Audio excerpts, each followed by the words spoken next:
जारी कर दी। दूसरी लिस्ट में गायिका मैथिली ठाकुर और पूर्व आईपीएस आनंद मिश्रा का भी नाम शामिल है।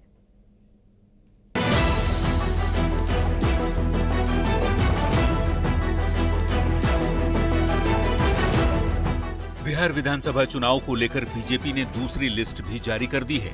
इसमें 12 सीटों के उम्मीदवार हैं। बीजेपी की दूसरी लिस्ट में कई चर्चित चेहरे हैं। दरभंगा के अलीनगर से चर्चित गायिका मैथिली ठाकुर को उम्मीदवार बनाया गया है, तो बक्सर सीट से पूर्व आईपीएस आनंद मिश्रा बीजेपी के उम्मीदवार होंगे, जो कुछ दिनों पहले जनसुराज छोड़कर बीजेपी में शामिल हुए थे।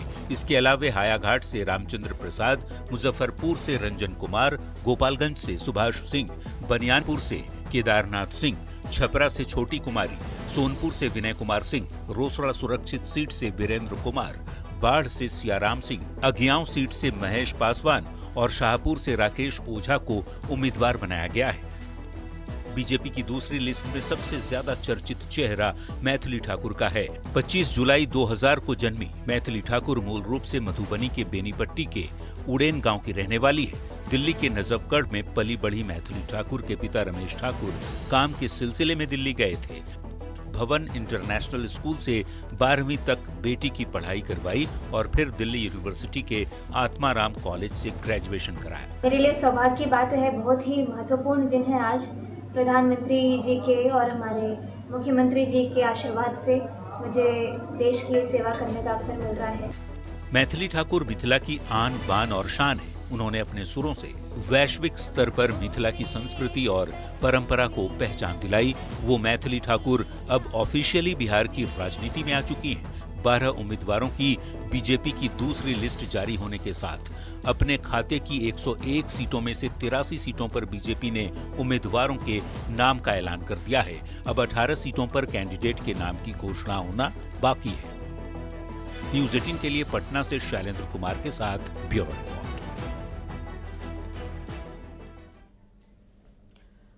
ग्वालियर में अंबेडकर प्रतिमा को लेकर विवाद गरमाया हुआ है। भले ही भीम आर्मी ने अपना आंदोलन वापस ले लिया हो, लेकिन फिर भी ग्वालियर में एहतियात के तौर पर पुलिस सतर्कता बरत रही है। 12वीं तक के स्कूल जहां आज के लिए बंद किए गए, तो वहीं वकील अनिल मिश्रा के आवास की सुरक्षा बढ़ा दी गई। रिपोर्ट देखिए। ये बिल्कुल सनातन का विरोध है। सनातन का विरोध है।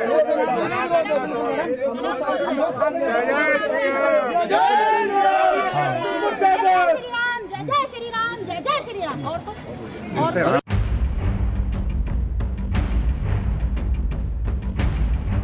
मध्य प्रदेश हाईकोर्ट की ग्वालियर बेंच परिसर में डॉक्टर भीमराव अंबेडकर की प्रतिमा लगाए जाने के विवाद की आग अब तक बुझी नहीं है। कल हिंदुवादी संगठनों और सीएसपी हिना खान के बीच विवाद हुआ, तो आज शहर छावनी में तब्दील दिखा। सोशल मीडिया पर शहर में शक्ति प्रदर्शन की चेतावनी के बाद ग्वालियर हाई अलर्ट पर रहा। ग्वालियर में धारा 163 का सख्ती से पालन करवाया जा रहा है और संवेदनशील इलाके पर पुलिस प्रशासन की पूरी नजर है। एहतियात के तौर पर जिले के 12वीं तक के सभी स्कूलों और आंगनवाड़ी केंद्रों में भी आज छुट्टी कर दी गई। देखिए, चेकिंग जारी है और निश्चित रूप से कुछ लोग जिसमें होल्ड किए गए हैं और आगे भी अगर इस प्रकार के लोगों का मूवमेंट बनता है तो उनको हम निश्चित रूप से जो है डिटेन करेंगे। तो पूरे इस समय जो है परफेक्ट शांति है, लोगों का मूवमेंट जारी है और आगे भी लगातार हम पूरी निगरानी रखे हुए हैं और हर प्रकार की इस प्रकार का जो मूवमेंट है वो as per rule of law सुरक्षित हो, ये पूरा हम इंश्योर कराएंगे। अंबेडकर प्रतिमा को लेकर छिड़े विवाद पर अब सियासत भी तेज हो गई है। मामले में कांग्रेस ने इसे बीजेपी का षड्यंत्र बताया। पूरे के पूरे दोषी भारतीय जनता पार्टी की सरकार है। उसके द्वारा विश्व हिंदू परिषद, ये लोग और हिंदू आरएसएस के लोग इस घटना उछाल रहे हैं पीठ पीछे। बात करते हैं अंबेडकर के संविधान की कसम खाते हैं शपथ और उसके बाद करते हैं ठीक उसका विरोधी काम। ग्वालियर में कोई संघर्ष नहीं है, आम जनता शांति से रहना चाहती है।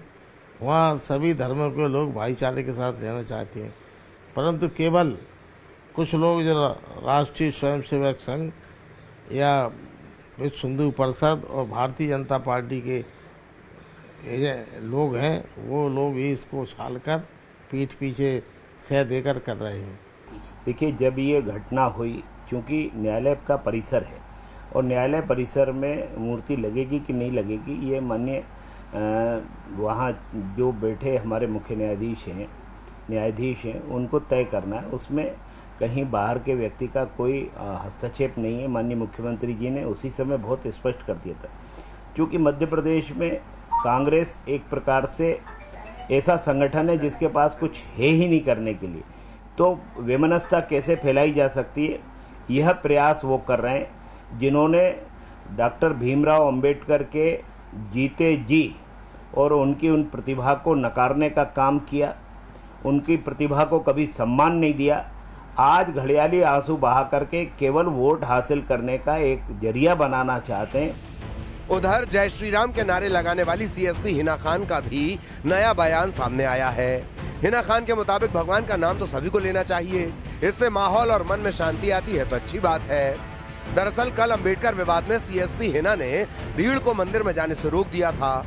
इसके बाद सनातन विरोधी कहकर उनका विरोध शुरू हो गया था।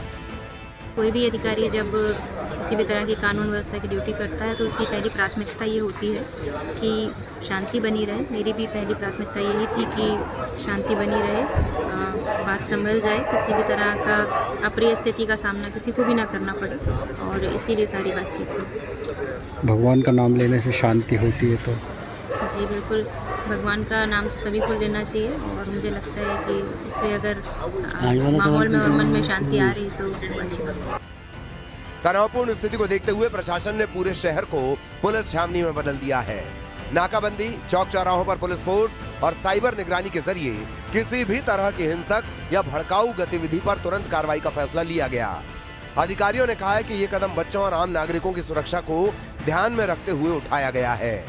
ग्वालियर से न्यूज़ 18 के लिए सुशील कौशिक की रिपोर्ट।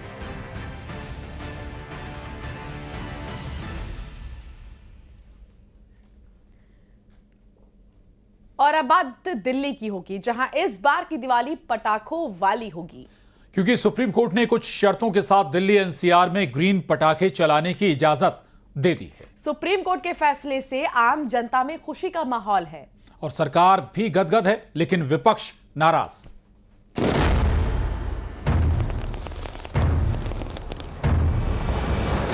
दिवाली पर दिल्ली वालों के लिए बड़ी खुशखबरी है। सुप्रीम कोर्ट ने दिल्ली एनसीआर में ग्रीन पटाखे जलाने की इजाजत दे दी है। सुप्रीम कोर्ट ने 18 अक्टूबर से 21 अक्टूबर तक ग्रीन पटाखे जलाने की मंजूरी दी है। 20 अक्टूबर को दिवाली के दिन लोग सुबह 6 बजे से 7 बजे तक और रात में 8 बजे से 10 बजे तक 3 घंटे ग्रीन पटाखे फोड़ सकेंगे।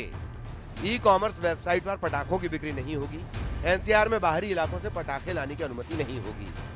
ग्रीन पटाखों पर फैसला देते वक्त सीजेआई ने कहा कि हमें बैलेंस अप्रोच अपनानी होगी, लेकिन पर्यावरण के साथ समझौता नहीं करेंगे। वहीं दिल्ली की सीएम रेखा गुप्ता ने सुप्रीम कोर्ट के फैसले का स्वागत किया है।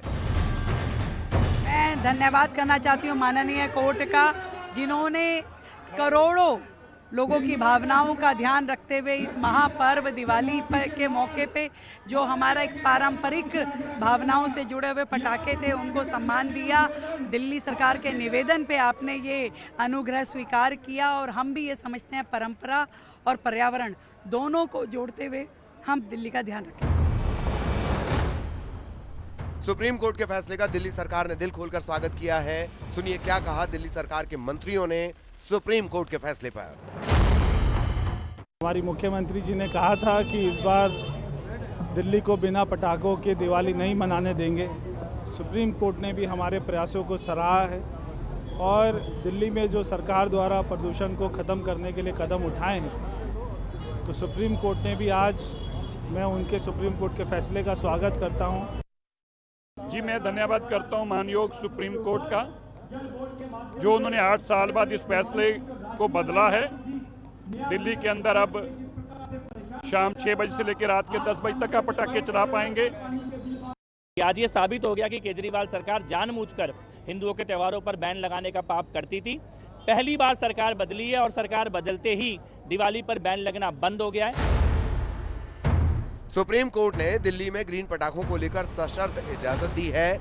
सुप्रीम कोर्ट ने क्या शर्तें रखी हैं वो भी आपको दिखाते हैं। फ्लाइंग स्क्वाड पटाखे बनाने वाली कंपनियों की जांच करेगा। बॉक्स पर लगे QR कोड